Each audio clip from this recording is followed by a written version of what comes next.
آئیے اب سلطان صلاح الدین ایوبی کی کہانی میں سے اسلام کا مجاہد اعظم، یہ حلال اور صلیب کی جنگوں کا ہیرو، اور جس پہ امت اسلامیہ کو آج بھی ناز ہے۔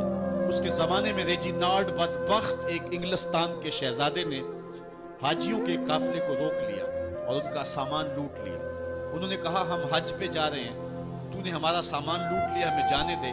تو اس نے دریدہ دہنی کرتے ہوئے کہا بلاؤ اپنے نبی محمد کو جو تمہاری جان چھڑائے۔ بس سلطان صلاح الدین ایوبی تک یہ بات پہنچی تو میں نے تاریخ میں پڑھا کہ وہ دانت پیستا تھا، اس کی آنکھوں میں خون اتر آیا اور اس میں کھڑے کھڑے قسم کھائی کہ جب تک اس ظالم کو کیفر کردار تک نہیں پہنچاؤں گا چین کی نیند نہیں سوؤں گا۔ پھر پونے دو سال کا عرصہ آپ سلطان صلاح الدین ایوبی کی زندگی دیکھے، جنگی مہموں کو ترتیب دیتا رہا، دن رات اس نے ایک کر دی، نیند قریب نہ آنے دی۔ جب نیند بہت زیادہ تنگ کر دی تو پھر وہ خیمے کی چوب کے ساتھ ٹیک لگا کے کھڑے ہو کر کے اپنی آنکھوں کی آگ بجھا لیتا، اور پونے دو سال کا عرصہ اس نے چارپائی پہ لیٹ کے نہیں دیکھا۔ پھر وہ لمحے آئے کہ اللہ نے اس کی مراد پوری کی۔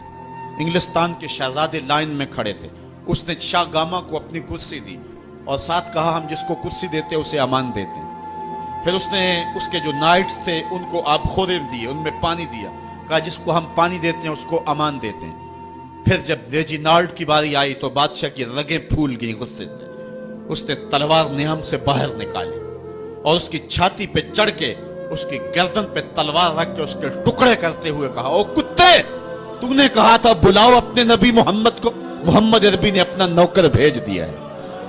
اور اس طرح اس ریجینالڈ کتے کے دو ٹکڑے کر کے رکھ دیے۔ یہ ہماری تاریخ ہے، یہ روشن تاریخ ہے۔ ہمارے اسلاف، ہمارے بزرگ اس دور کے شہنشاہ، اس دور کے بادشاہ اتنی جرأت اور اتنی عظیمت رکھا کرتے تھے، اور آج ہماری کمزوریاں نے دشمنوں کو دلیر کر دی ہے۔ کبھی ایسا بھی اندھیر آیا تھا کہ سرے عام یوں توہین اور تنقیص ہوتی ہو پیغمبر حسن اور پیغمبر جمال کی، اور پھر 1.40 کروڑ انسان دنیا کے اوپر بستے ہوں۔ یہ بھی زمانے نے دن دیکھنے تھے تو امت مسلمہ کی موت واقعہ ہو جائے اگر حضور علیہ السلام کی توہین باقی رہتی ہے۔ اس لیے امت کو پوری قوت کے ساتھ کھڑا ہونا ہے اور اپنے نبی علیہ السلام کی